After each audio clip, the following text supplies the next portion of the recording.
Hello, everyone. Good morning, good afternoon. I'm Evelyn Santiago, the Executive Director of ARNEC. I am pleased to welcome you to ARNEC's webinar series on young children amidst COVID-19. Thank you all for joining. And if I may just encourage you to indicate your name, organization, and country where you come from in our chat box so we get to know who are with us today. ARNEC hosts this webinar series to mobilize and connect the ECD community with partners in the region who are implementing practical strategies and innovations for young children and their families. The country presentations are meant to provide you with practical approaches, solutions, and innovations which can be adapted as you design and redesign your ECD programs to address the impact of the COVID-19 pandemic. We have already completed 4 webinars in this series, focusing on topics related to the impact of COVID-19 on the most vulnerable young children and their families, including children with special needs and those from urban migrant families and communities.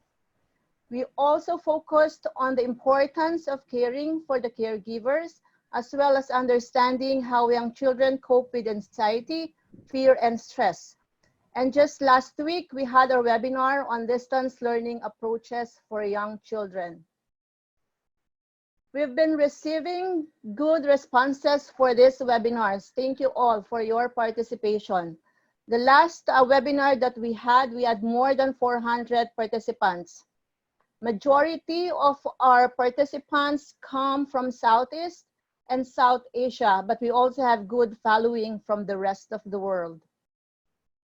Today's webinar, entitled Ensuring the Safety and Security of Young Children During and Beyond the Pandemic, will be moderated by Ms. Jessica Hampton. Jessica is the Education Advisor at Child Fund Australia, overseeing a broad range of education programs in the Asia-Pacific region, including Vietnam, Laos, Papua New Guinea, and Timor-Leste. She is also a member of ARNEC's steering committee. Thanks, Jessica, for agreeing to moderate this webinar, and over to you. Thank you very much, Evelyn, and may I extend my welcome to everyone who is joining us today for our 5th webinar on ensuring the safety and security of young children during and beyond the pandemic.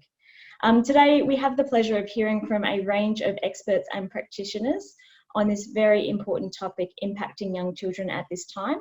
Before we get started, just some gentle reminders. Please note that the webinar will be recorded and resources will be made available on the ARNEC's website afterwards. If you would like to ask a question, you can use the question and answer feature located in the Zoom meeting control, and you can upvote a question by clicking on the thumbs up. We encourage you to become an ARNEC member so you can be informed of the next webinar, and it would be great if you can also like and follow ARNEC on Facebook to get regular updates. Afterwards, we would like to request your feedback on the webinar, and it'd be great if you could please complete the short survey using the link that is sent after the session. And finally, we'd love to put in your calendars webinar number 6 on exploring the power of play in building the resilience of young children and their families at home, which will be next Thursday on the 28th of May at 3 p.m. Singapore time. So next slide.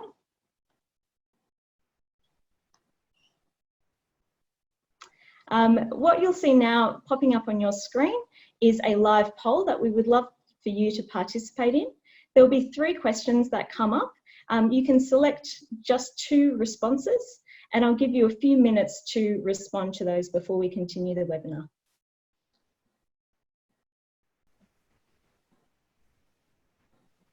Okay, thank you for participating in that poll. So as mentioned, today is the 5th webinar, and the topic is ensuring the safety and security of young children during and beyond the pandemic. Our speakers today will be addressing the following questions. What are the major safety risks and threats faced by young children during emergencies, such as the COVID-19 pandemic? How does the pandemic affect vulnerable populations, such as displaced families, refugees, and migrants differently? What can we learn from organisations which have put in place child protection mechanisms and services to support young children in vulnerable situations?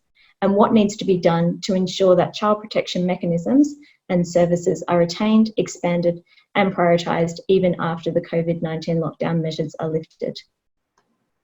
Today we have 7 speakers and 6 presentations. Our first presenter today is Rachel Harvey, and she is the Regional Advisor for Child Protection for UNICEF's East Asia and Pacific Regional Office. And she'll be presenting today on protecting children in times of COVID-19, risks, challenges and opportunities for adaptation. She'll be followed by a joint presentation from Ira Miriam, who is the Executive Director, and Sahani Zamai, who is from Communications and Advocacy Manager, and they are both from the BRAC Institute of Educational Development in Bangladesh. They will be speaking on Pashi Achi, standing beside children, caregivers and frontliners in refugee communities during COVID-19. They will be followed by Talat Mahmud, the Program Director for Bangladesh Humanitarian Programs Sesame Workshop, who will be presenting on the Sesame Workshop and BRAC content co-creation for COVID-19 response, key messages and distribution channels in Cox's Bazar. Our next speaker will be Anisha Leenfant, Senior Education Advisor for the Early Years Online Safety Program, E-Safety Commissioner for Australia, on keeping children safe online during COVID-19.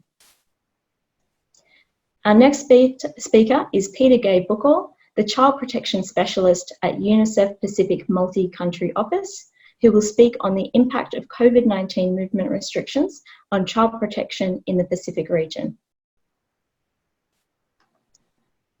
And our final speaker for this webinar is Tata Sandrat, child protection activist and social worker in Indonesia for 27 years, founder of Save the Children Indonesia and lead advocacy in the country.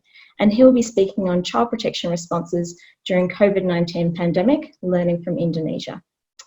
And with that, I'd like to pass over to our first speaker today, Rachel Harvey. Thank you, Rachel. A very good afternoon from Bangkok. Thank you very much, Jessica. And thank you to also ARNEC for inviting UNICEF to speak at the webinar and provide an overview of protecting children during and beyond the COVID-19 pandemic, with a focus on the risks, the challenges, and opportunities for adaptation. These have really been extraordinary times impacting the region and the world. And as we know, East Asia was the starting point of the COVID-19 pandemic, with the first case reported in China on 7th of December 2019. And by the end of March, almost every country in South Asia and East Asia and Pacific had recorded cases. And as we saw, as the virus spread, national authorities implemented measures to contain the infection, including school closures, movement restrictions and curfews, and closure of borders. And by the end of March, all countries had closed schools temporarily or until the start of the next school year, affecting education for over 360 million children in the East Asia and Pacific region and 430 million in South Asia. Next slide, please. COVID-19 sadly did directly impact children who contracted the virus. However, available data shows that under 18s were less likely or less directly impacted by the virus than adults.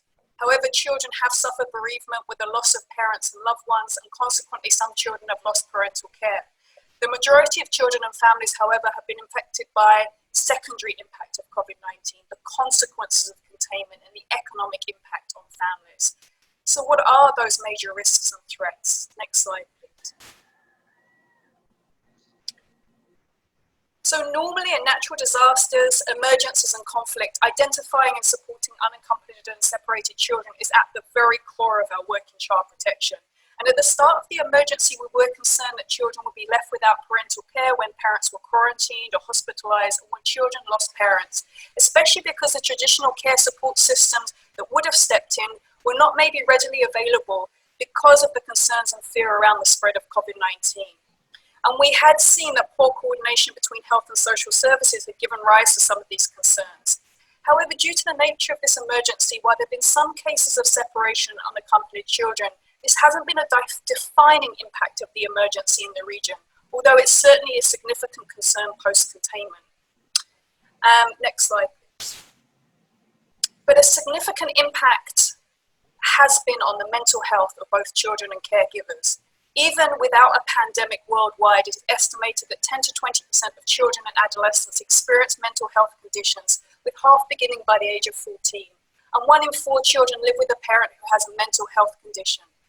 This pandemic has heightened mental health issues for both children and parents. It's been caused by fear of them or family members contracting the virus, the impact of containment, as well as increased stress on the family or within the family due to uncertainty, loss of income, and difficult family dynamics. This has been worsened by the lack of peer support or limited contact with friends and families for both children and parents. And the capacity of parents to provide nurturing care and support for their children to help them cope with their own stress has been undermined. And younger children are at great risk as high levels of stress, as we all know, and isolation can affect brain development, sometimes with irreparable long-term consequences. Next slide, please. The other area of concern is that containment measures have kept children at home and has increased the risk of violence and abuse. Again, pre-COVID, it's estimated that 3 out of 4 young children aged 2 to 4 are regularly subjected to violent discipline. During containment, parents may increasingly resort to physical punishment and psychological aggression. This may be in response to behaviours of children which themselves have been impacted by anxiety or insecurity, and from caregivers and other family members becoming increasingly stressed or distressed, and possibly because of the use of dysfunctional coping mechanisms such as alcohol. We also know that child sexual abuse most often happens in the home and is typically perpetrated by a family member. Containment measures have increased that proximity between child and his or her abuser, while at the same time cutting off opportunities for the child to seek refuge outside the home or for signs of abuse to be identified. In addition, prior to COVID, it was estimated that 1 in 4 young children was living in a household where their mother was subjected to domestic violence. We know that witnessing domestic violence has an acute emotional impact on children, including younger children. And during containment, there's been reports of significant increases, with helplines such as Malaysia recording 3 times the normal levels of call on domestic violence, while opportunities for women to escape have been constrained, sometimes with shelters closing or stopping taking new admissions. Next slide, please. Containment measures have also abruptly pushed even more children online for longer and at a younger age. While access to the online world has undoubtedly provided a valuable opportunity to continue education, providing a means of play and connecting with friends, it has increased the risk of exposure to harmful content, cyberbullying, online sexual exploitation and abuse, including grooming. And while older children and young people may have already had some of the digital skills and literacy to keep them safe to some extent, young children have been spending additional time, often unsupervised online, without having developed those skills. Before COVID-19, it was estimated that there are 750,000 people looking to connect with children for sexual purposes online at any time. Opportunities and triggers for offending created by containment are likely to have pushed up that number further, as well as demand for child sexual abuse materials. Mental health impacts of COVID-19 measures may heighten risks of grooming for children, including by predators who target children who express that vulnerability online. And while data is still emerging on the extent of those increases, regional and national crime agencies have indicated increased traffic in searches, in forum exchanges on child sexual abuse. InHope has indicated increase in cyber tip reports of 30%. And in India, it was reported that specific searches for sexual abuse materials involving children and torture has increased by almost 200%. And financial pressures on family may have also exacerbated the economic factors driving sexual exploitation of children, including live streaming. Next slide, please. So already vulnerable groups such as children with disabilities, children living and working in the streets, children in residential care and children in detention are all at particular risk of COVID-19. They struggle to access health and education and other support services and are at heightened risk of violence, abuse and exploitation. Migrant, refugee and internally displaced children are also at particular risk and have been largely left out of the government responses to COVID-19. They can be the hardest to reach with accurate information in the language they understand. They often live in cramped conditions where risk of COVID-19 transmission is very high, including camps, with limited access to water and sanitation. Migrant workers and refugees can live in the most disadvantaged urban areas where access to essential services are already limited. Refugee and migrant children may also be prevented from accessing essential services due to legal, documentation, linguistic or safety barriers. We've also seen mass detention of migrant workers in the region, including very young children, and fear of arrest is preventing families seeking help. Further, the misinformation on the spread of COVID-19 exacerbates xenophobia and discrimination that migrant and displaced children and their families already face. We also saw hundreds of thousands of migrants return home within their countries or to their countries as businesses shut, as province and country border closures were announced, with significant economic impacts on them and their families. Next slide, please. Risks for children have been exacerbated by the impact of containment measures. Most countries in the region, and we'll hear from some of them, have been seen a disruption to a small or a large extent of government and NGO and community-based child protection and GBV services. This may have resulted from a deliberate decision to close services or been impacted by suspension of public transport, lack of PPE, workers not being exempted from movement restrictions. It also may be because frontline workers have been directed to engage in other essential services such as food distributions. We've also seen some residential care centres, drop-in centres and shelters, especially those run by NGOs, having to rapidly close, and children and women finding themselves without access to emergency assistance and forced to return home. Other services seen as non-essential and requiring face-to-face meetings have been impacted, including those that usually provide support for parents and caregivers, maybe parenting group, mental health services, substance dependency support, and home support for parents caring for children with disabilities. And the absence of that support can really increase stress and risks at home. We've seen social protection schemes being disrupted, creating an even more precarious situation for families. And in addition, containment measures have reduced opportunity to access help and also reduced opportunities for signs of abuse, signs of exploitation to be identified, especially through schools, preschool, childcare or ECD centres, which are often the first to identify vulnerable children. And this is especially challenging for young children. The other gap is data. It's a gap for all of us, for advocacy, programming and resource mobilisation. Data on how this pandemic and containment measures are impacting children. We do have pockets of data, maybe coming from helplines, police, social workers, NGOs, but we don't have systematic country, region-wide or global data showing impact. And much of our advocacy is based on lessons learned from other emergencies or proxy data such as IPV. And in fact, some of the data we do have shows a drop in cases, but that's not because violence and abuse has gone down, but because access to those services has been really affected. Next slide, please. But steps have been taken. While the rapid spread of virus and imposition of containment measures, there was little time to plan in the region. It came so fast, with government, UN and NGOs sometimes scrambling to plug gaps and reach families in situations when their own workplaces have been shut, and against a backdrop of services in some countries struggling to cope even before COVID-19. So a key work was to continue critical services. This involved advocacy, not just with the Ministry of Social Welfare, but the lead agency for emergencies, so that exemptions for services and workers could be secured. We also needed to collectively say which were critical services and what needed to be continued face-to-face and what could be adapted to be delivered remotely. And those workers that were delivering those face-to-face services, they needed guidance on adaptive case management, how to triage cases, so that they could prioritise life-saving and critical interventions, and they needed to be supported with their own well-being and their own safety. So PPE equipment, supervision, support, and also helplines that could provide mental health support as well.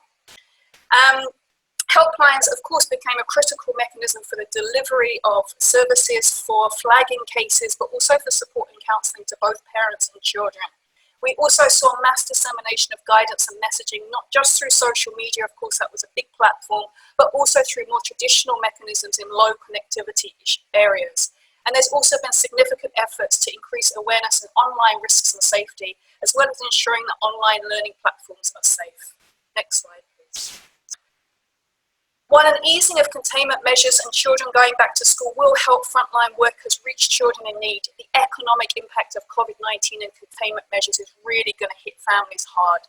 Not only will families be driven below the poverty line, but hundreds of thousands who had pre-COVID been projected to be lifted out of poverty will find their situation worsening.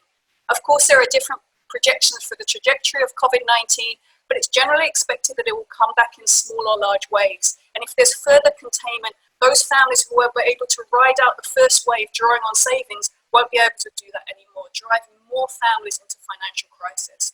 And this worsening economic situation will increase child protection risks. Child labour, child trafficking, child marriage and sexual exploitation is expected to go up. We will also expect to see an increase in family separation and homelessness and institutionalisation of children with insufficient family type care placements available. And the gains made in this region for social norms change, for reducing exploitation and abuse are likely to be eroded. And even if the pandemic is brought under control, the grief, anxiety and depression will continue to affect people and communities. Next slide, please. So as restrictions are lifted, we really need to work collectively to reach children and families with support and provide services to help them recover, as well as mitigating the economic impact that is projected to worsen. However, we know that the economic impact will not only impact families, but will also hit government revenues, shrinking the fiscal space for social services and impacting ongoing child protection system strengthening efforts. It will also impact donor funding from governments who are themselves coping with the slowdown of the economy back home. It will impact foundations, individual donors, and this is going to impact community-based services, leading to worrying gaps in available support services, just as the needs and demands on these services are increasing. Next slide, please. We're going to need to fight for child protection and capitalise on opportunities that COVID-19 has brought. Pre-COVID-19, we were seeing increased fiscal space for child protection and social service workforce. But with this fiscal space shrinking, we need to advocate for current levels of investment to be protected. Available donor funding for COVID-19 needs to be used strategically where possible to strengthen systems and services so they're able to meet needs post-COVID-19. We've also heard from colleagues that actually COVID-19 has created an impetus to accelerate reforms and strengthens of systems such as adoption of guidance for case management, alternative care and child-friendly justice. Social protection interventions are increasingly recognised as a critical intervention in the recovery phase. But we know that social protection alone will not be sufficient to support recovery of children and families. We must ensure that the social welfare sectors are seen as critical to addressing vulnerabilities caused or exacerbated by COVID-19 and be integral to the part of the social protection response. The return to school agenda also creates opportunities. This includes ECD centres and preschool. This may be the first time that children are coming into contact with adults outside their families. Teachers and carers need to be equipped with knowledge and skills to recognise signs of abuse, how to handle them, how to refer them, and we need mechanisms of referral between schools and social welfare. And schools may also be an opportunity to provide this basic MHPSS support, and they will be ringing the alarm bell if they see absenteeism that could flag child protection risks of exploitation as well. There has been a recognition that mental health impact, and this has opened up discussion on a subject that has previously been taboo, including for parents and caregivers struggling to cope. That this is an opportunity to really further that agenda and place it not just in the social welfare sphere, but as part of universal health coverage. And these adaptive case managements and these helplines that have enabled remote support can be strengthened so that in addition to face-to-face support, we're able to reach much more families and much more vulnerable children as well. So while children have been largely spared the direct impact of COVID-19, they are going to suffer the brunt of the secondary impact. So children, including young children, must be at the heart of the response of COVID-19, both for the immediate recovery and during the recovery phase. The response must focus both on economic recovery and also ensuring well-being of children, adolescents and families. And we are really going to need to join together to have one common voice to ensure the needs of children are prioritised. Thank you very much. Thank you very much, Rachel, for a very insightful overview of the child protection issues that are impacting young children, as well as some of the opportunities. We'll move on to our next speaker now. Our next speakers, Iram Mariam and Sahani Zamai. Could you please do your next presentation? Thank you.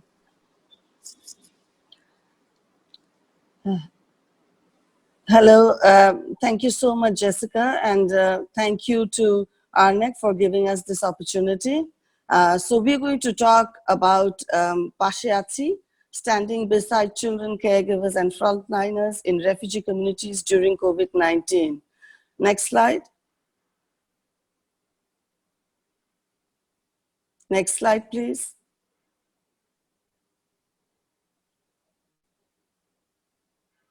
Okay, so what are the top lines, that we see in the context of Bangladesh?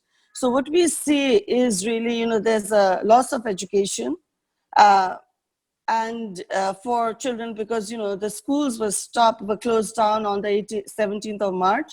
But then there were also early learning centers, ECD centers, all had to close down. And so, in the refugee camp as well, the humanitarian play labs that we used to run, that all had to close down around 18th March. Second is, there's been a financial loss, obviously, we all know that. The third is, we know that children are most vulnerable. We heard this beautiful, fantastic presentation from Rachel, which tells us that.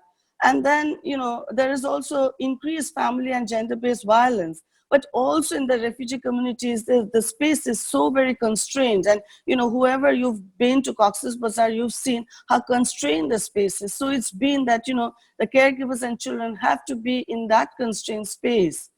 Next slide. Next slide. And so, what did we do from BRAC? And what we did is basically, during April, we were really trying to find out how do we connect? How do we keep connecting with the children and the families? And so what we did first is we had our helpline, a telecounseling helpline for mental health support, which is known as Moner Jotno Mobile. And, with this helpline, what happened is we put together a script and we put together training for mental well-being as well as active listening and empathy. And, with this helpline, we put together all the, safeguarding ethical, framework, in order for us to implement this helpline. And this helpline is really about looking at, domestic violence, any mental health issues for, caregivers and, or children, as well as, looking at all the sort of issues related to child protection. And also what we did during April was we started testing this helpline, as well as we started, testing with the caregivers about, what about call, what about calls, and what is the best duration of call that a caregiver can give us, and things like that. So basically during April, we put together a helpline, and we were starting to look at, what is the model for a helpline that works. Next slide, please. And so what is partiality? By the end of April, we found out, well, this is one way that we connect with, children and caregivers in their early years. And so we put together this telecommunication model known as partiality, which means beside you. What is the objective? The objective is that through partiality, children feel respected, caregivers feel respected, and frontliners feel respected. And with this, we also provide knowledge and awareness on playful approaches to caregivers and frontliners. And with this, we also put together, child protection issues for caregivers. So it is a it's a remote learning mechanism. In this, we've integrated psychosocial support and learning, and we've also put together child protection issues. Then we have a curriculum which has been developed by 37 psychologists and 37 play curriculum developers. There's a training. You might ask, how do we put together? There's a training for frontliners, which is 1 hour. This master script is put together in a 1 hour training script for all frontliners. Then this master script is again put together for all caregivers in a 20-minute session every week. What it is basically what we've done is we put together 3 important aspects. One is technology. It's through mobile technology. Second is it's about communication. We have to do call anatomy, greetings, wrapping up, what is the tone of voice, etc. And third, most importantly, we put together a content integrating healing and empathy and well-being with learning and looking at child protection. So I'll pass it on to my colleague Suhani, who will take you through the rest of the presentation. Thank you.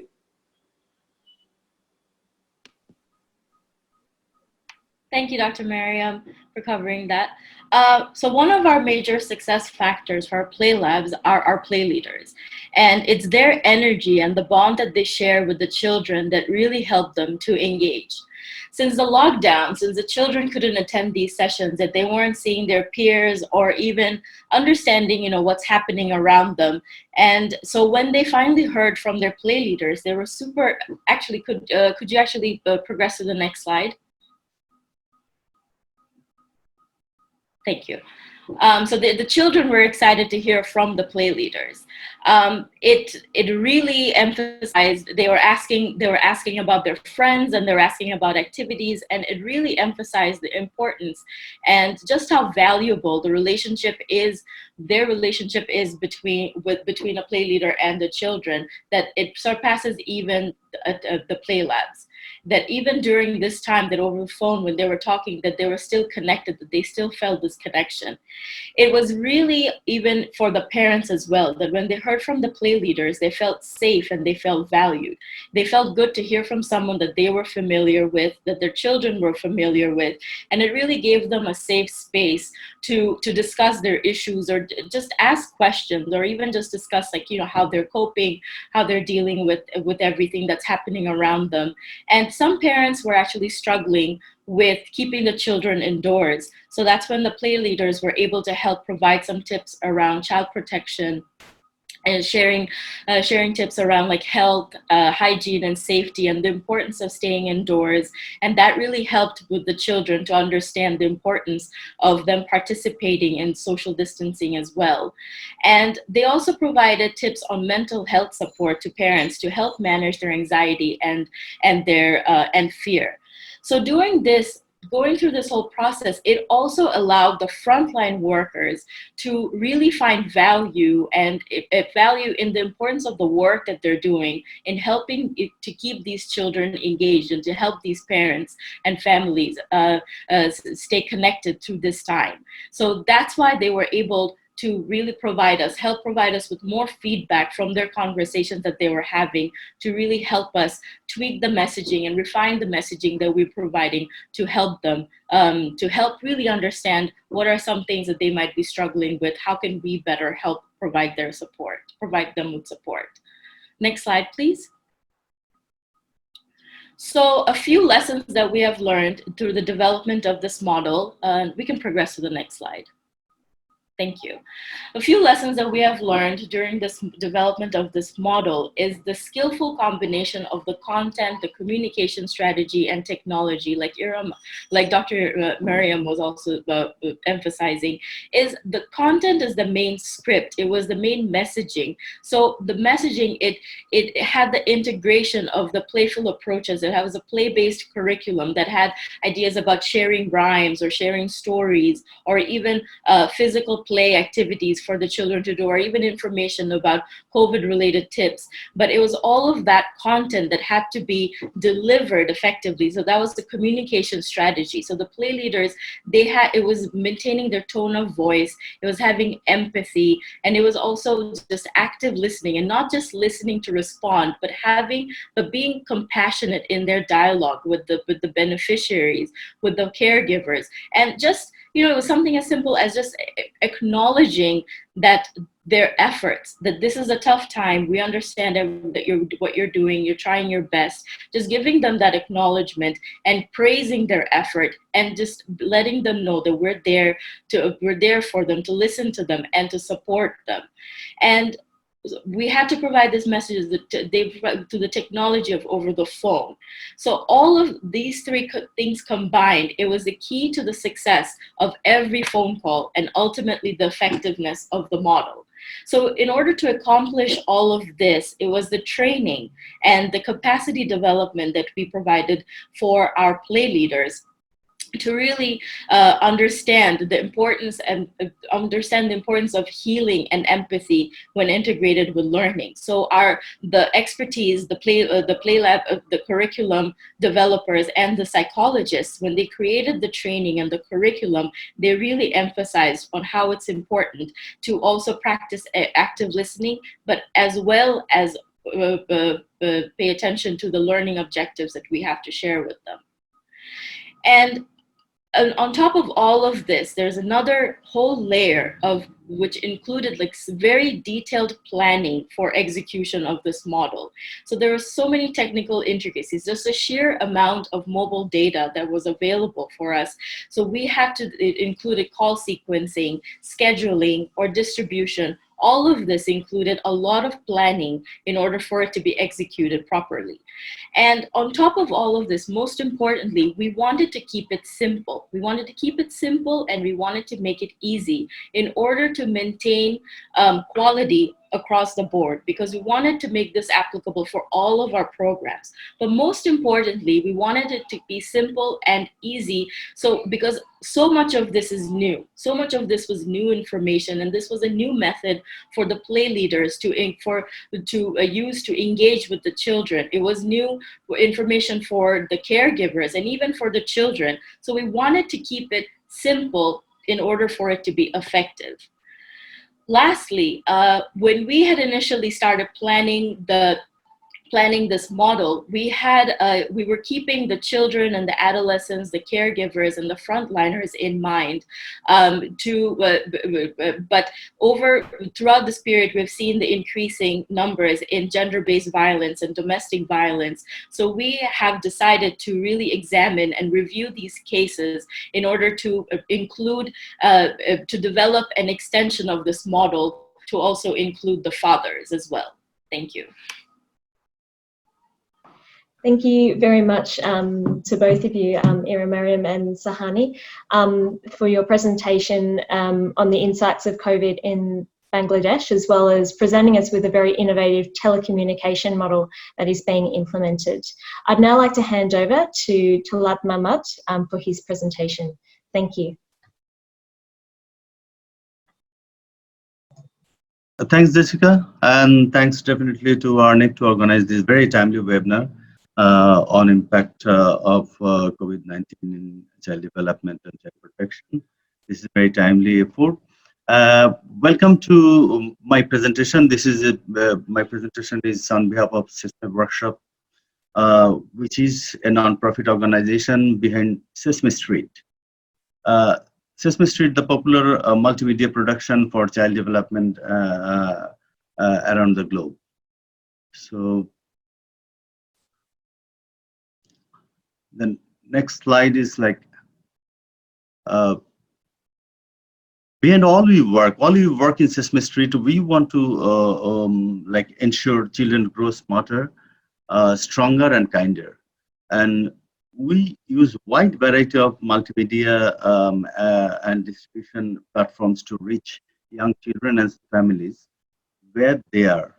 We work for holistic development. We look at the holistic child development. So we do not only focus on children, but we also include families as our target.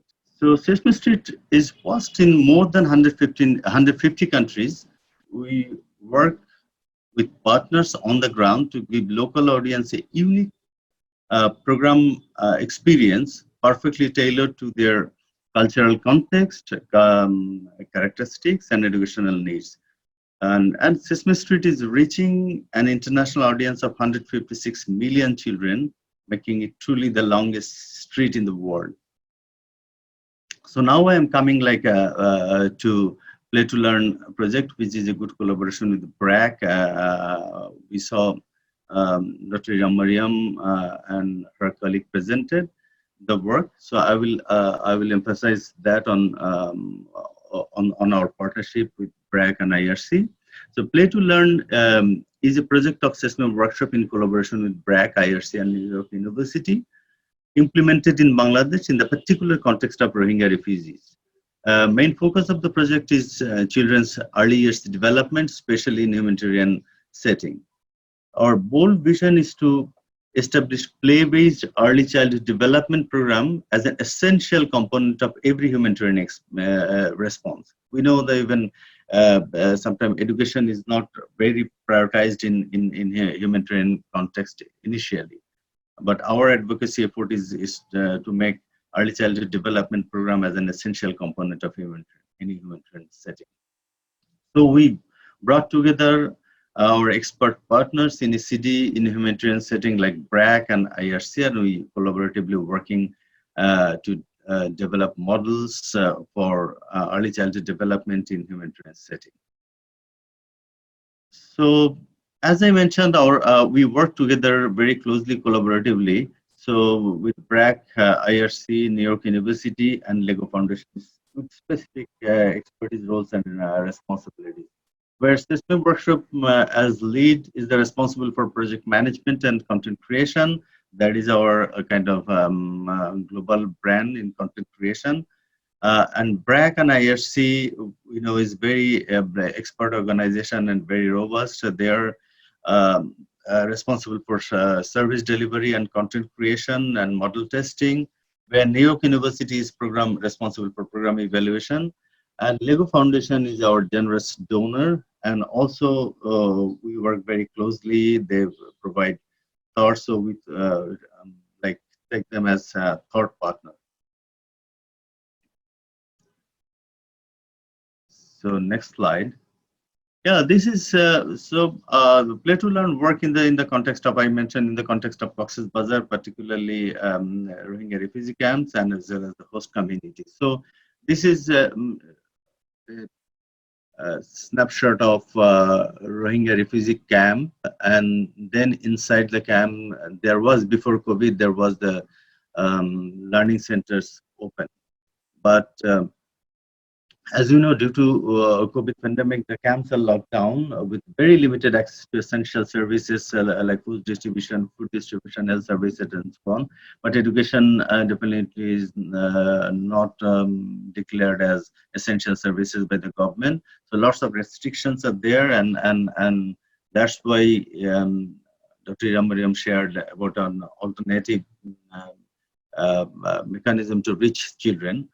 So, but definitely it is, though it is not declared as essential services by the government, but child development and child education wouldn't stop and shouldn't stop.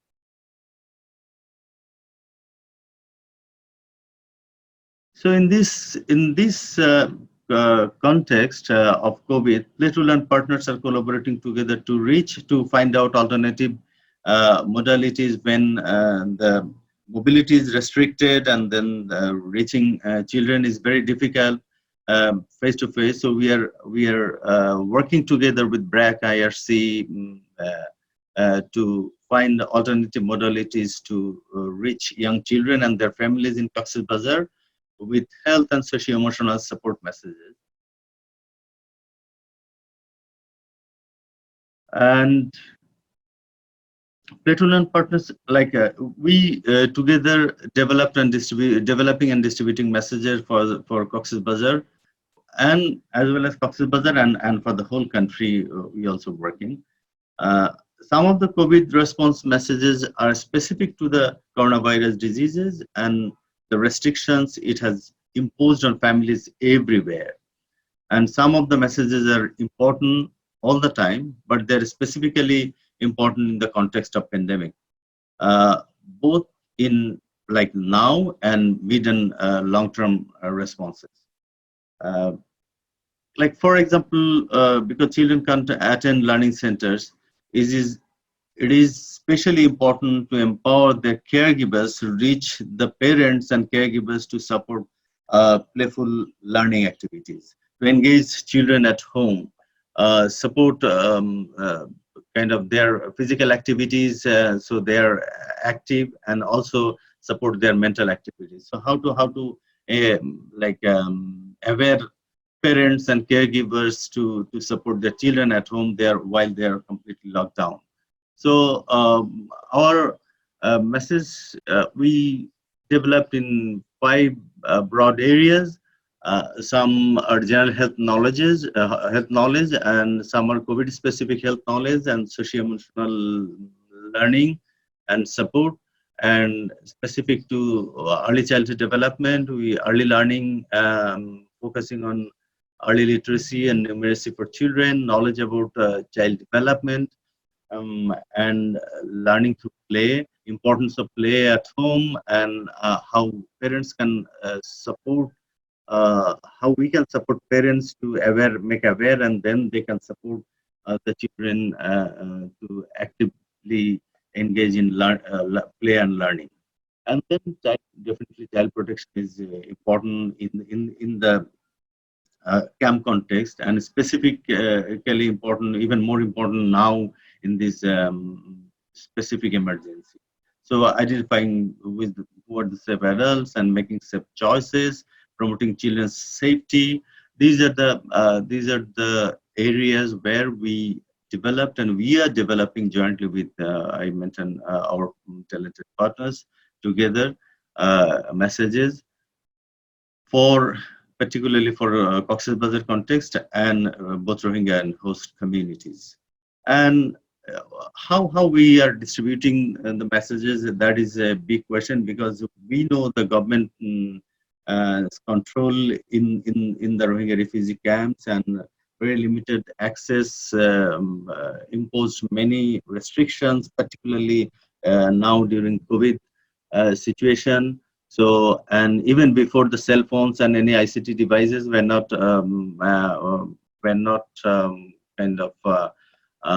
restricted.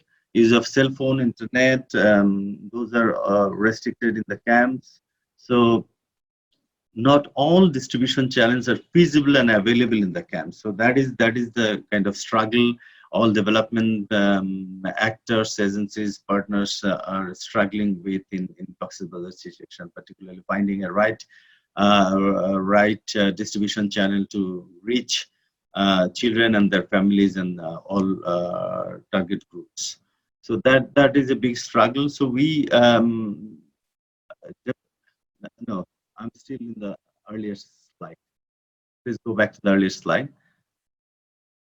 So development partners are facing difficulties, I mentioned already, and so we are looking at like alternatives, how we can, though government has put restriction on cell phone use and internet access, but unofficially many of the refugee camp dwellers have their internet phones. So using that, as Iramapam mentioned, that BRAC is reaching children and families to that. Many other organizations also reaching. So audio is one channel of distribution. We have their radio, government radio, and also a community radio called NAF radio. So some of the partners are using also that as audio, and miking, using the imams at the mosque, using mosque mics. Those are the audio channels that we are using, and we are also planning to use in future.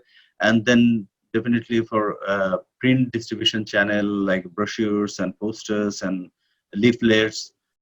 And sorry to interrupt, if you could just have one more minute, thank you. Okay. And other is like the person-to-person, face-to-face, because there are some service delivery points which are essential, like food distribution and others. And there are volunteers, teachers, Rohingya teachers in the camp. So we are using also them to direct communication.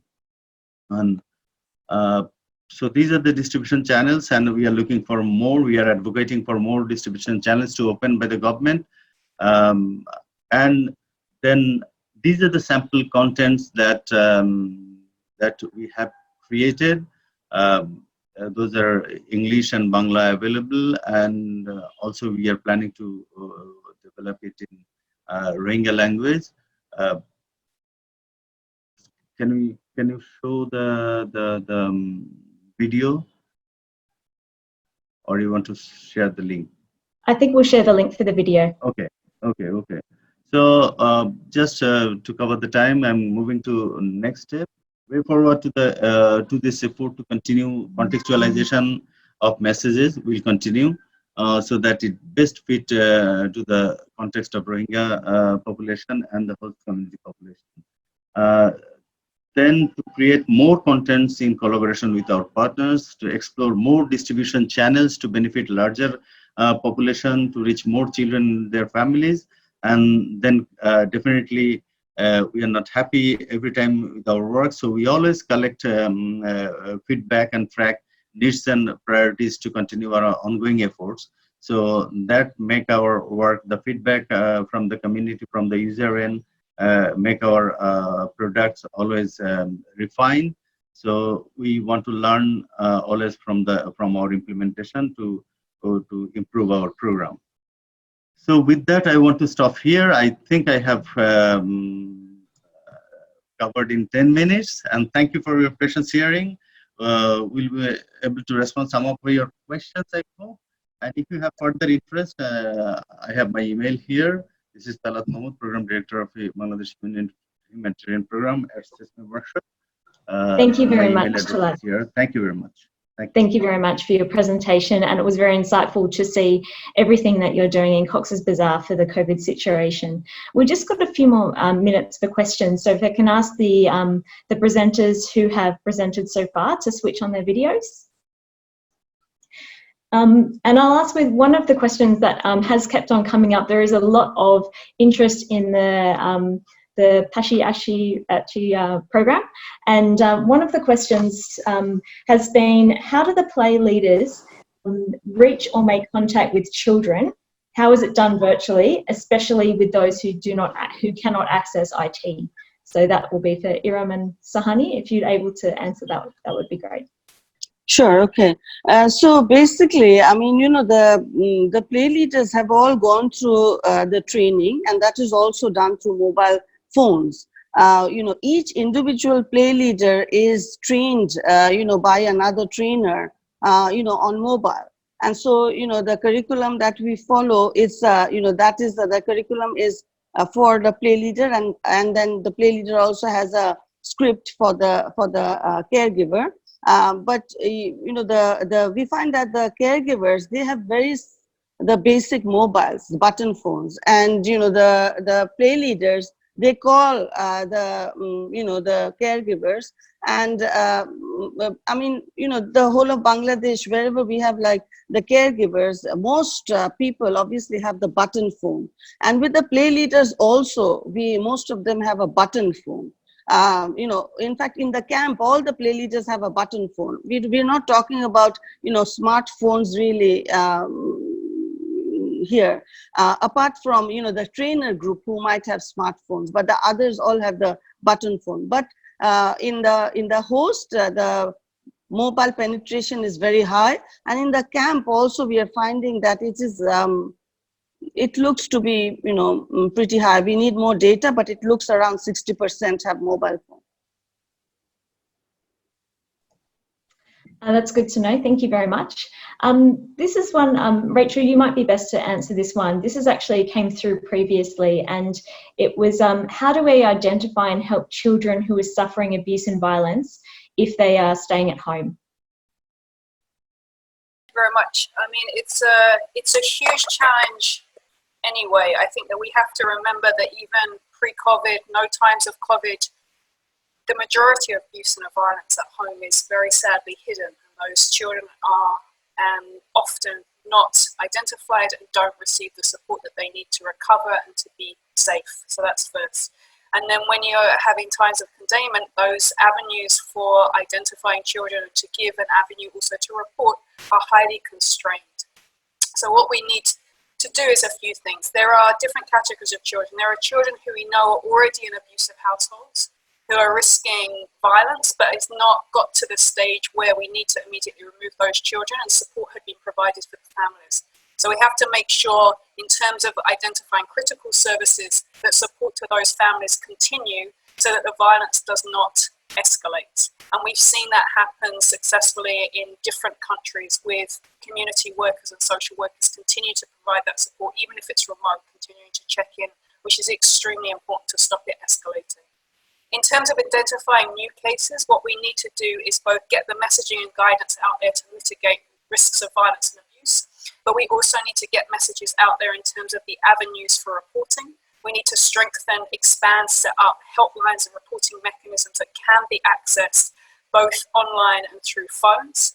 And we need to rely on community mechanisms well, who are able to be closer to the community, who can identify risks, who can refer those to social workers and others. I think what we saw was, even though we had a significant disruption of services, those critical frontline services were able to continue, and if a case came out, urgent deployment of either police or social workers was possible to go and rescue children.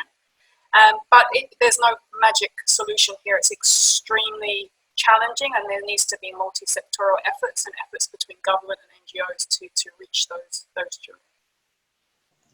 Thank you, Rachel. And just on that, you mentioned messaging, and a few people have asked, are there any resources or short films that would be useful to share with parents and children about the critical situation at the moment that you know of? Yeah, so one of the major resources that were disseminated worldwide was developed by Parenting for Lifelong Health in collaboration with a lot of different agencies, including UNICEF. And this is different aspects of parenting. And this has been translated across the region and disseminated through social media and other channels. So that's been extremely helpful and popular. And from that has then been other guidance that's been more detailed. So we can share that with ARNEC and the links to that, because it's in, I think it might be in about 40 or 50 languages already. So ready to be disseminated in printed form. So that was one of the key resources that's been developed. And then there's been specific resources for parents on online safety. I think that there's been a significant amount, including, I think we're going to hear from the eSafety Commissioner about key resources on online safety as well. So I think that that's been a huge piece of work.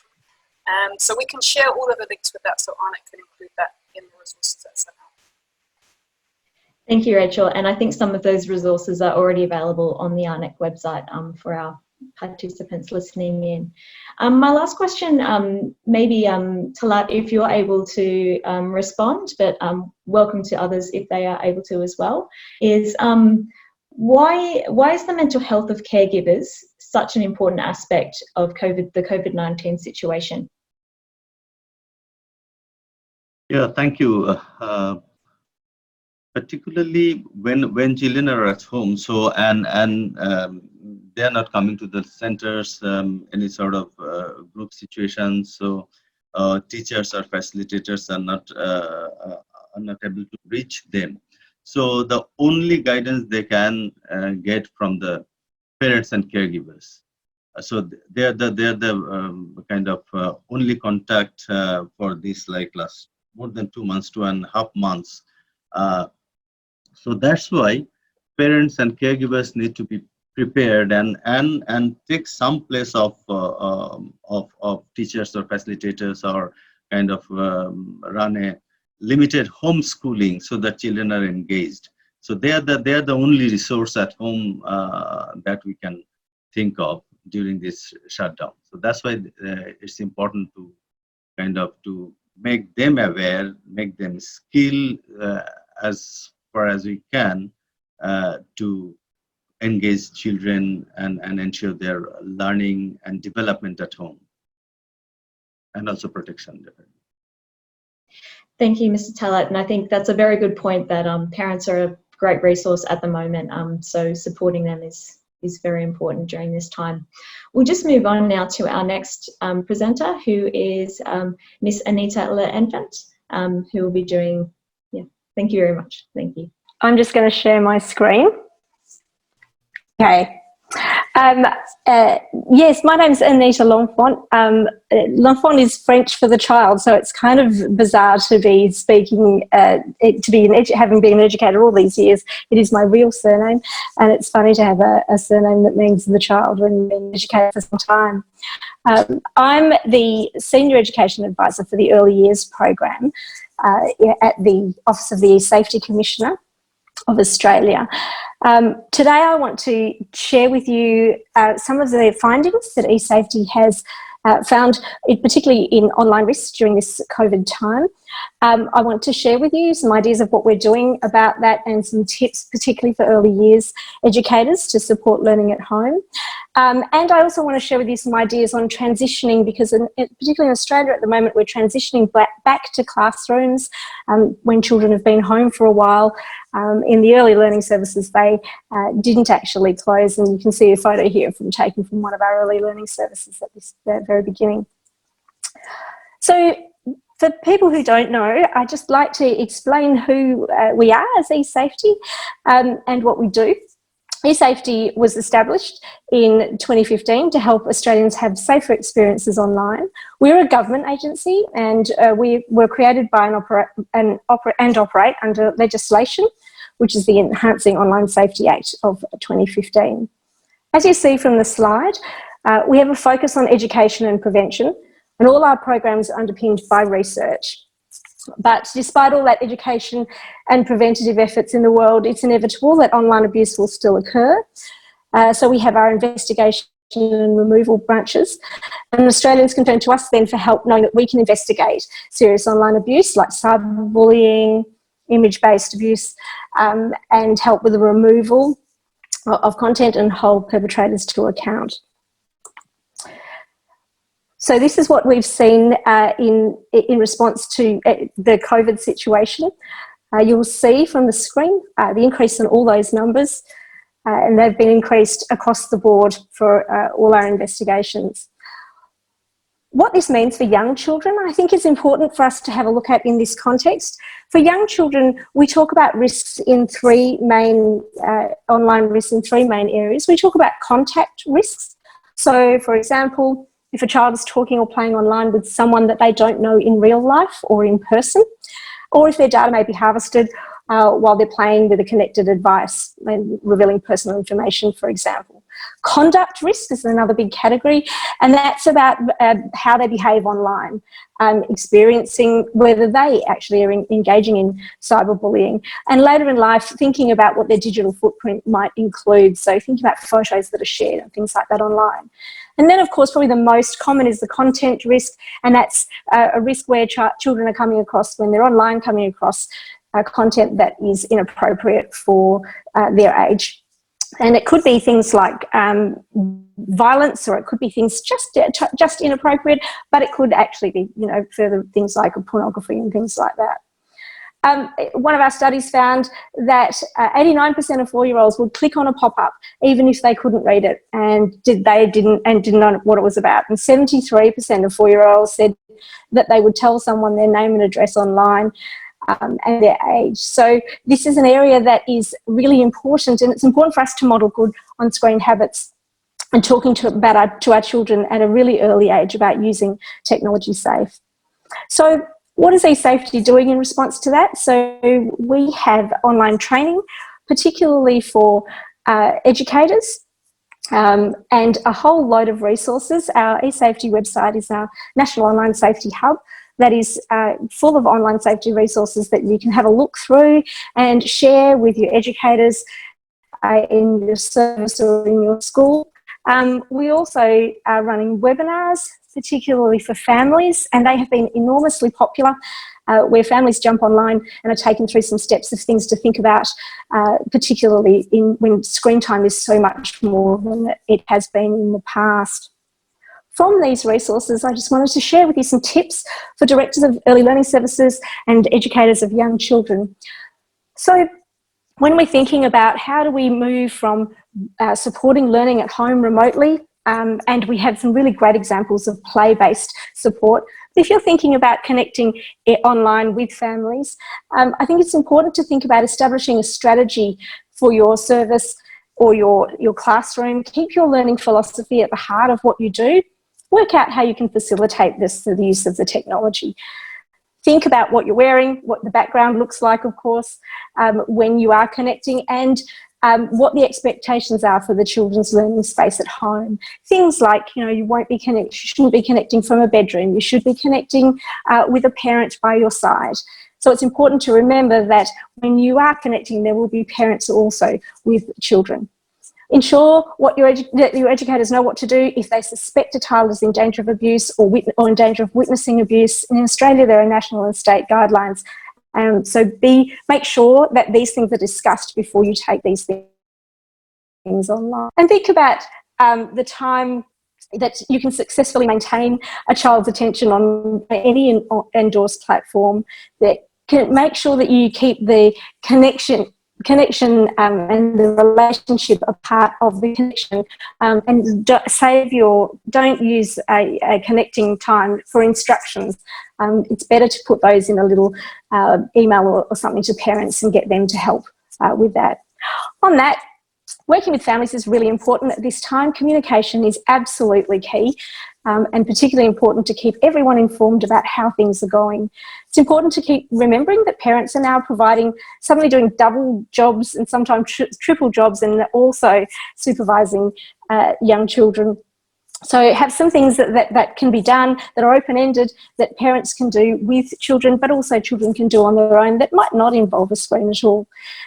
Things could include responsibilities, expectations for all of the parties, helping parents set up filters and privacy settings so that devices are ready and safe for online use, and giving them some advice on how to start that talk and chat about what they're doing. The eSafety Early Years program is a really good place to start in thinking about how can we embed online safety conversations into everything that we're doing. You'll notice that the program is designed with the child at the centre, at the heart, and those the ideas on what our advice is really shaped in those three big areas of say and share with technology, where you might get contact risks, make and do with technology, where you might get content risks, and watch and explore with technology, where you may get conduct risks and content as well. Within those, this sets the foundation then for those four big ideas that are our key messaging and really simple and easy for children to use and to remember. These are good habits that they can carry through to school and beyond. Be safe, be kind, ask for help, and make good choices. And there are lots of resources on our eSafety website that facilitate the use of those. They provide parents and carers with easy access to tips and practical advice.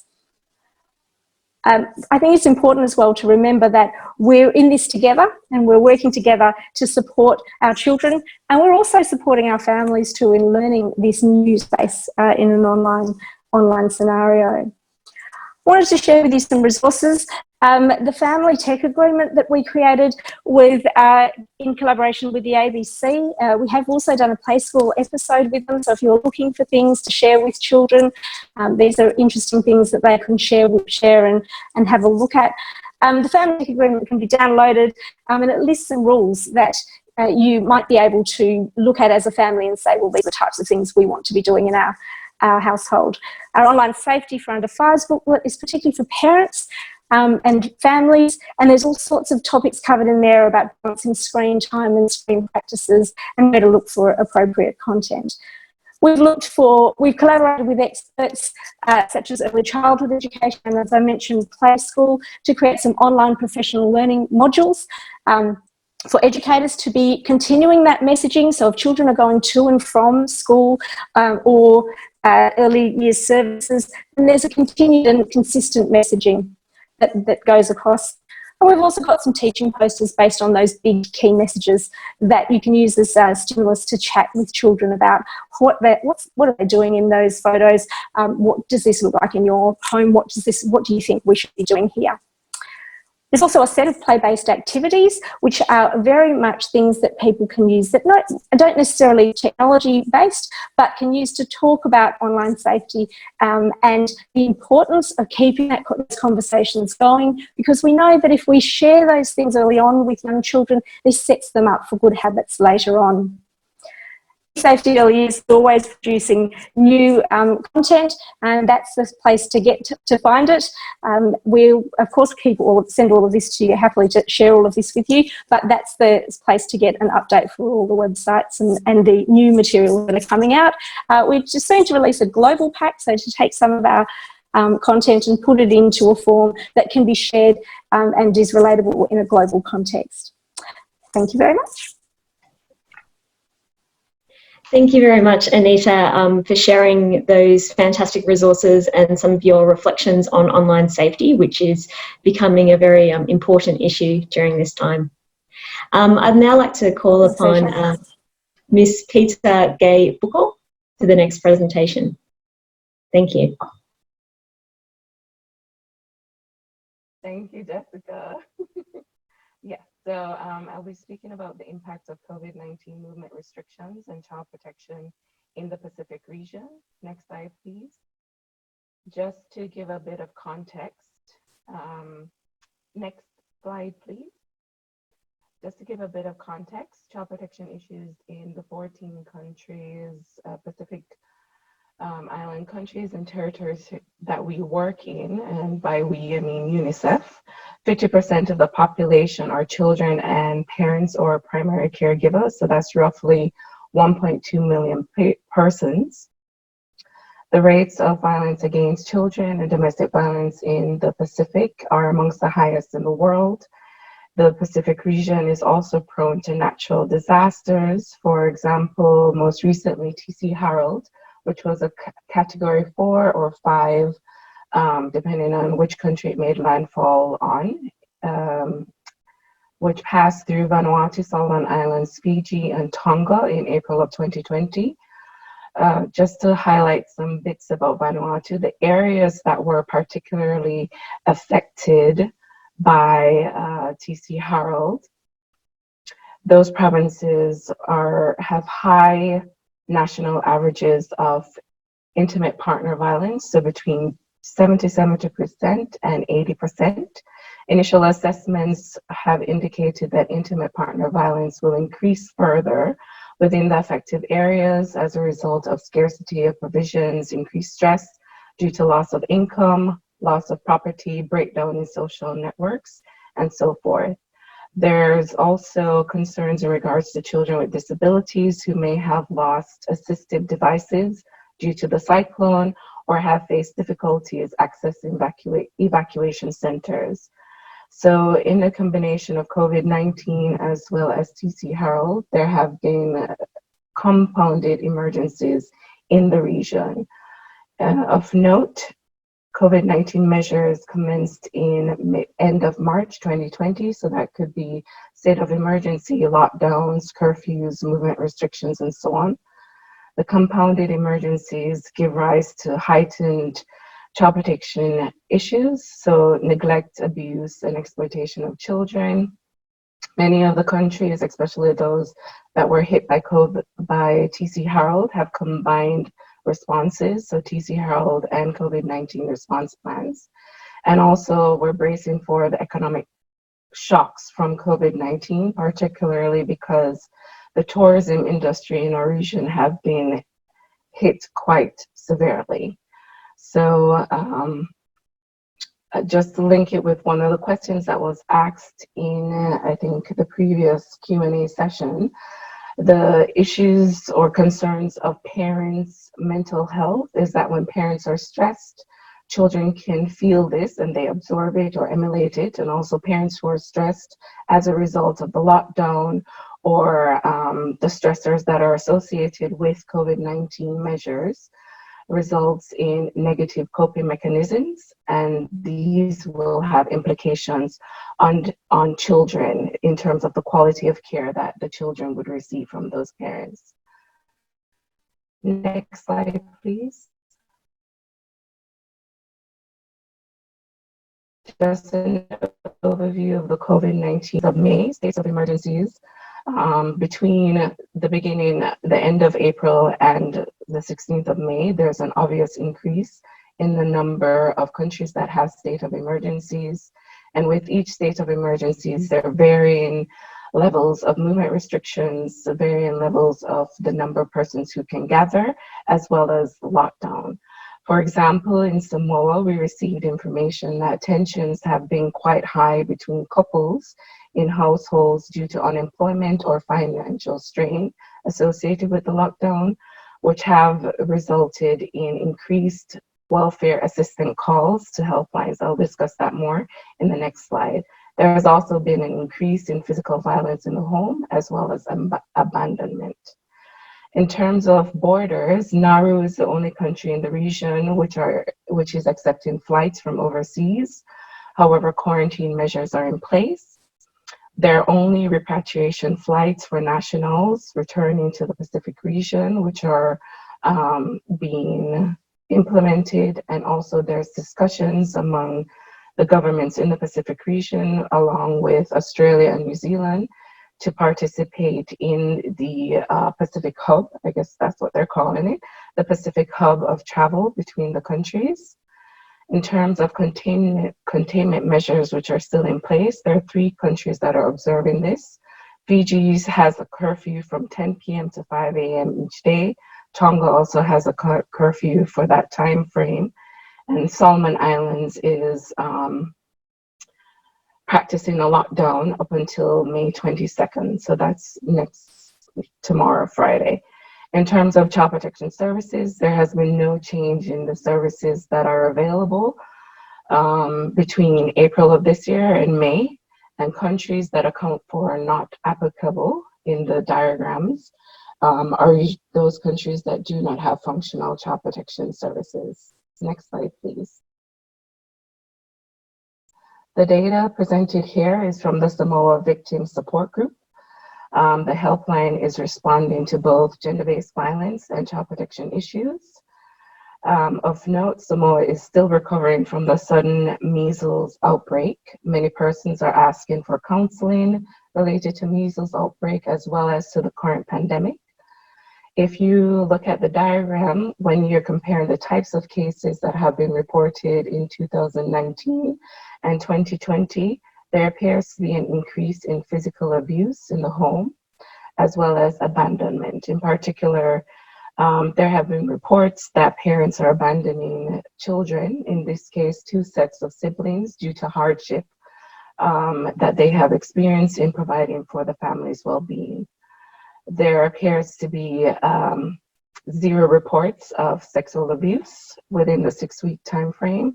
A possible explanation for this is that during lockdown, the presence of the whole family in the home may prevent opportunities for abusers to be alone with children.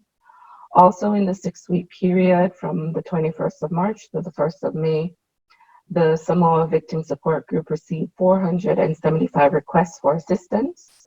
There were 345 callers to the helpline, 59 requests through social media, 23 through email, and 48 from walk-in clients. So in comparison to what was reported in 2019, this is quite a significant increase in the number of requests that they have been receiving. The majority of the requests came from 175 underprivileged families. These families have approximately 548 children under the age of 15 residing in the combined households. The requests were for assistance for food, access to clean water, assistance with the payment of water bills or electricity bills. Based on this data and the statistic I gave at the beginning of the presentation, we could infer that there may be child protection concerns which may arise from lockdown scenarios, especially if the needs of underprivileged families are not met. Next slide, please. In the case of Fiji, the helpline, which is in operation, is run by the Medical Services Pacific on behalf of the government, of our government counterpart, Ministry of Women, Children, Poverty and Alleviation. They have received genuine calls to the helpline. Some have decreased in comparison to the data from 2019 and 2020 for the January to April timeframe. However, there appears to be a decrease in neglect and emotional abuse, whilst physical abuse has increased. Also, there is a total of 60 cases, child protection cases, that were reported in April 2019, and 35 child protection cases that were reported in April 2020. Unfortunately, we do not really have an explanation for the reduction in the number of child protection cases. However, we are preparing for a possible spike in the child protection cases when schools resume in mid-June. Next slide, please. In terms of actions that UNICEF has undertaken within the region, we have worked in Fiji, Samoa, and Tonga, and also at the Pacific regional level to offer support to government agencies and also working in partnership with UN agencies So for example, in Fiji, developing a resource kit and training on gender-based violence and child protection for helpline operators. In Samoa, working with our government counterpart for a nationwide media campaign on family violence, self-care, parenting, and psychosocial support, targeting parents and children. And at the Pacific regional level, we worked on an advocacy note to recognize child protection and gender-based violence as essential public health services in COVID-19 preparedness and response planning. Next slide, please. Some of the key challenges that we're experiencing is broadband internet is relatively new in the region. So offering support remotely will likely be a challenge. Some of the North Pacific islands do not have child protection coordination mechanisms in place. Governments where child protection services exist are 7 out of the 14 countries that UNICEF works in, and where those countries that do have child protection services, they're not well resourced and do not cover the full country in terms of coverage. There's also challenges in routine administrative data collection and child protection cases in many of the countries. A disaggregation by age is not always available, and also limited budget allocations to social services. In terms of opportunities, we're working with our government counterparts in the 14 countries to strengthen the capacities of frontline social workers and other service providers of child protection issues and engaging community networks on the same. We're also, I guess, the silver lining of having COVID-19 pandemic is it has lent momentum in terms of building child protection systems in the region, such as establishing child protection coordination mechanisms through newly created protection clusters, or establishing gender-based violence and child protection referral pathways, as well as mapping and building the capacities of existing services for child protection, both in the formal and informal support structures. The results, we're still waiting to collect data in regards to that, but as I said, that might prove challenging. And that's really it in terms of the impact of COVID-19 movement restrictions on child protection issues in the Pacific region. Thanks. Thank you very much for that. It's very interesting to hear about the different Pacific countries and how they're coping with it and some of the challenges and opportunities that are happening there. I'd now like to call on our last speaker, Tata Sandrat. Before I do, just some apologies that we are having some technical issues with the audio that we are unable to resolve, but hopefully you can hear okay, and we'll share the presentations afterwards. Thank you, Tata. Thank you. Can you see my screen? Yes. Okay. So, hi everyone. I'm happy to share the learning from Indonesia on the child protection response in time of COVID-19, and thank you for ARNEC for this opportunity. So this is the learning from the at least 2 months of the process to develop child protection response in this case. So the first I would like to share with you the risk of children in time of COVID-19. You can see in this picture. You can see from the bottom into the top. First is all children. We can say as less risk, as long as they can be protected and follow the protocol. But I think for Indonesia, this is special because the children's number of children population is about 35%, or I mean one of 3/3 population of children, and 27% are children under 5 that become our focus. So I think they have also potential risk. I think if we do not manage well. And the second, you can see in the higher levels about the potential violence against children. We can say a low risk, yes, because it is still potential, and we can see the situation that can be a risk for children. For example, that 3 of 10 parents lost their job, and 7 of 10 parents, reduce income. We know that the capacity of parents to care children will be reduced here, and could be cause the problem of the malnutrition, dropout school, and child labor. And also the other issues, learning from home by internet could be abused from parents, because parents have not experience to provide the learning at home, I think, in general, especially day by day along this time of COVID-19. But yes, have already mentioned also at the presenter, there is the risk of the online violence. But we can say also like could be like the marginalized of children if they have no access to the education. So we note from the research, our children research is 4 of 10 parents do not control the children. So I think the risk of early interference is really the problem. Other issue is about the break of immunization for children at risk to disease. I think in the normal right now it's only 60%. You can imagine with this crisis could be also the problem, and it will be something like outbreak, I think, in the future if the children cannot receive the basic immunization.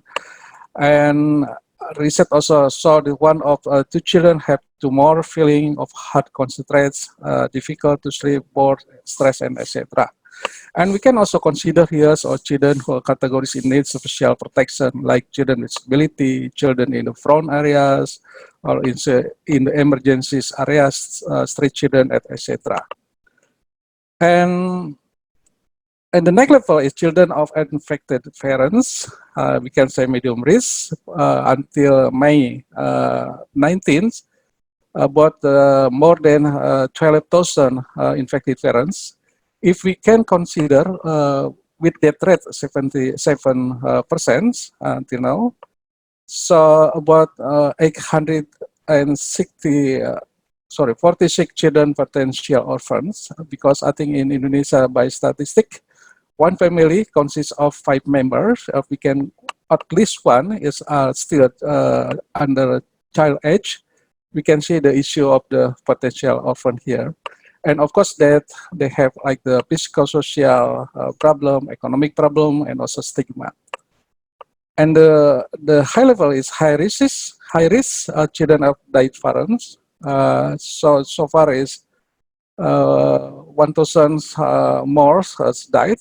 I think with death rates, we can show also more than 1,000 of children become orphans.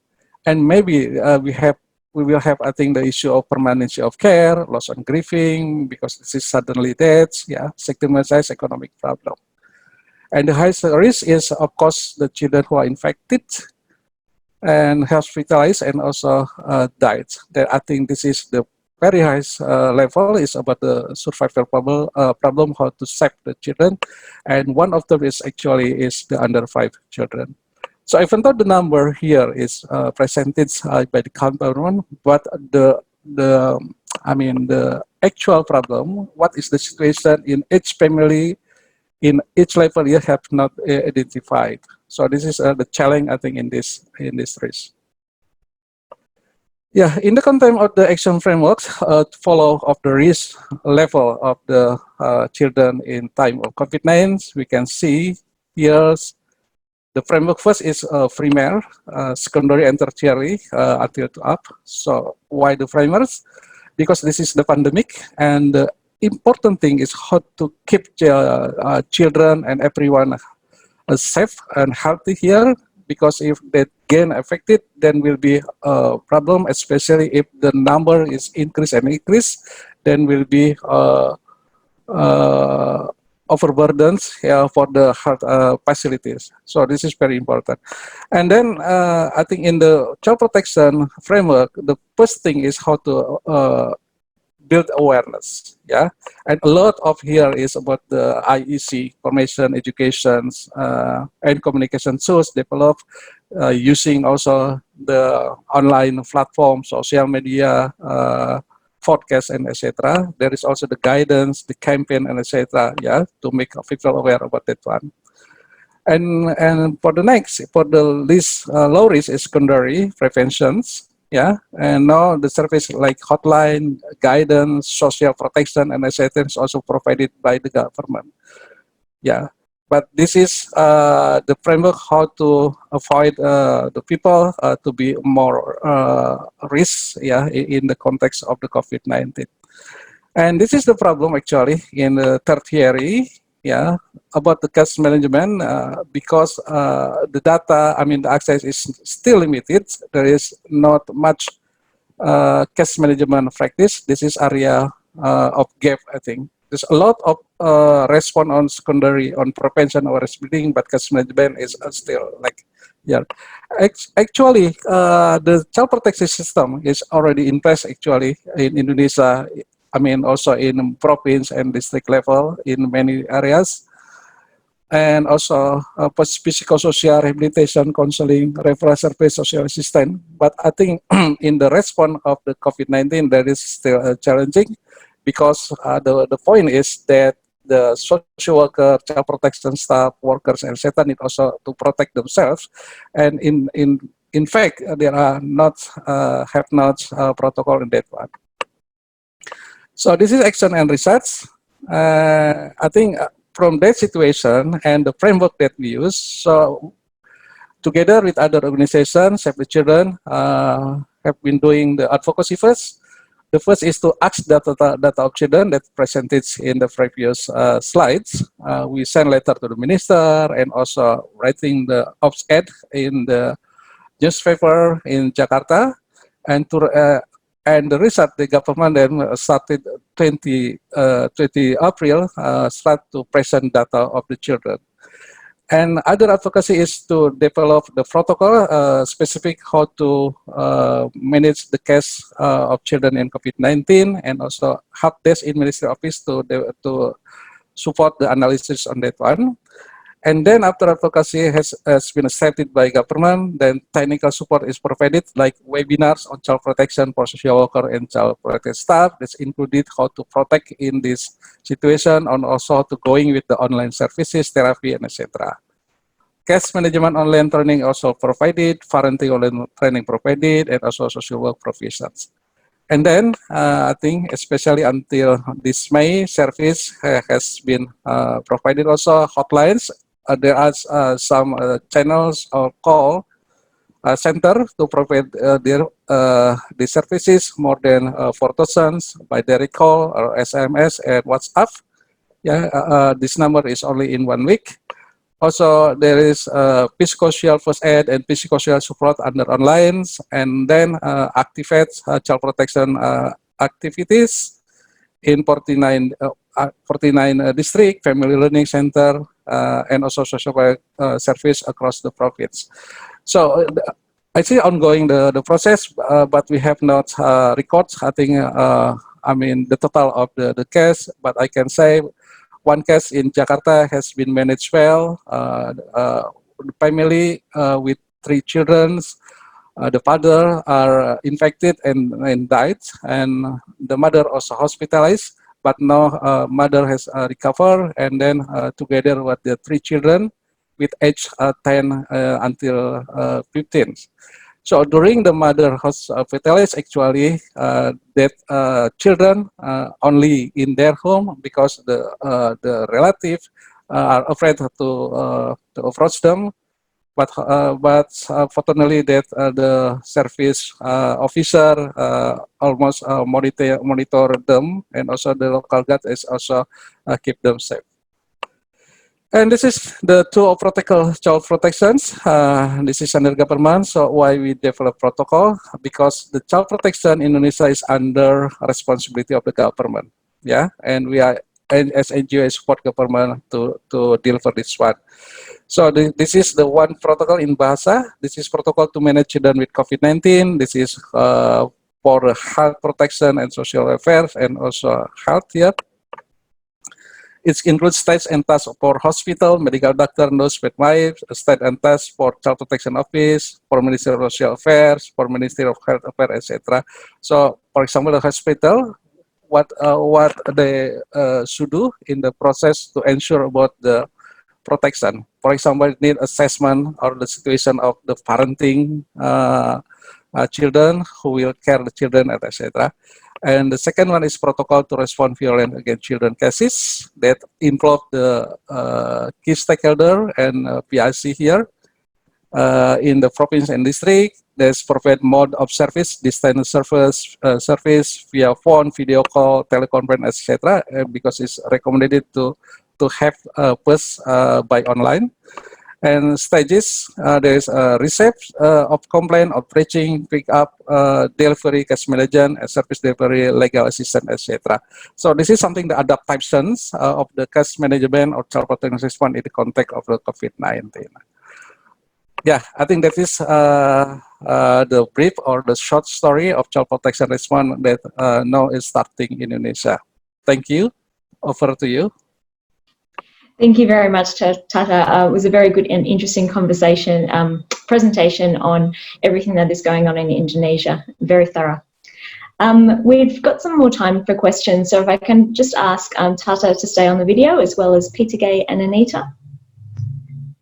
One of the questions that has come through, and I see, Anita, you've already answered, but I think it'd be worthwhile sharing with everyone, is should we be aiming to limit children's screen time in order to protect them? Yes, screen time is still a huge issue. And at eSafety, we like to talk about screen time balanced with screen practices.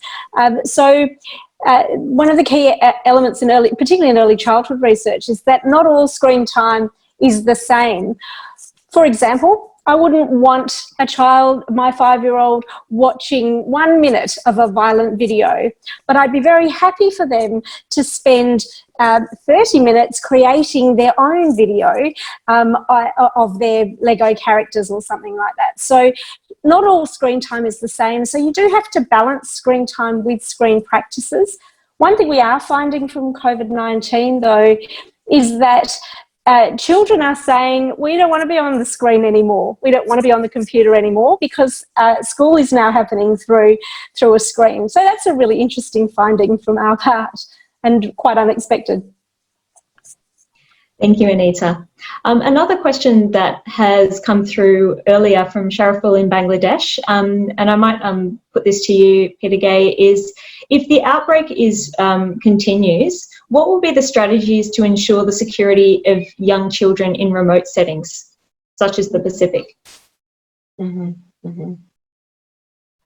So in regards to children in remote settings such as the Pacific, we're having discussions and interactions with the informal support network. So the chiefs, the community health workers, the teachers, or even police officers who are interacting with those children in the remote areas to be a part of a child protection referral pathway, so that when there are any issues that are coming across in terms of child protection, they can be raised by those persons in the informal support network and then brought to the attention of government, social welfare workers or frontline workers. The terminology varies in the Pacific region, to then respond to those cases. Important to note, it might take a while for, say, a government official to get to that particular island or that particular village. So we're looking to work also with those persons within the informal support structures to provide maybe temporary shelter for that child, or work with those parents on improving their parenting skills and so on. Thank you very much for that response. My last question is for you, Tata. It's come through, and I saw from your presentation that you've got lots of systems in place for Indonesia. And the question was, has there been a practice of setting up reporting and referral mechanisms for children that are vulnerable, such as those who could be in child labour or could be exposed to abuse? Yeah, actually there a system has been in place in the governments about the data that related to the children that are reported abuse. Yeah, the system it's called Symphony. So this is data from the complaints or the reports from people to the hotline or the phone channels, and it's recorded. And based on that, and the child protection system to respond on that one. And the second one is the response is also provided by the organization, which also manage the case management. Yeah, they record the data in the database and also share with the government also. Yeah, this is the basic thing, and it will also follow up in this time of the COVID-19 on that one. I think issue of the child labor, we anticipate of that one, but so far there is no report on that one, I think formally. But I believe the issue has been in the field, yeah, that children become child labor to support the family, etc. So I think actually in Indonesia that NGOs and also government is also to detect about that issue based on the reports and also based on the services that are provided. Thanks. Thank you very much, and it's good to hear that there are systems in place, and hopefully they will be strengthened over time. If I can just ask for all of our panelists to turn on their videos. And just to say, for each of your contributions today, thank you very much. It was very insightful, learning about how this pandemic has increased risks across the region and how they're impacting young children. All of the loss of education, the services, the finances, and all the stress and exposed vulnerability. Hopefully today, everyone has taken away that some more knowledge, as well as some really practical strategies that we can start implementing into the countries in which we work to assist these young children. I've really enjoyed learning about all the helplines and the campaigns and the telecommunication models that are being put in place, and it's really encouraging to see what is happening, and there's lots that we can learn from each other. So thank you very much for your contributions. Just a reminder to everyone, please join us for the next webinar, which is on the 28th of May, Exploring the Power of Play in Building the Resilience of Young Children and Their Families at Home. That will be 28th of May on a Thursday next week at 3 p.m. Singapore time. And also, please, if you can, fill out the survey in the link that will come across. It's much appreciated, and the feedback goes into making these webinars better suited to your needs each time. And thank you very much, and hopefully we will see you next week. Thank you to you for moderating. Thank you. Thank you to Jessica. Thank you, everyone. Thank you, everyone. Bye.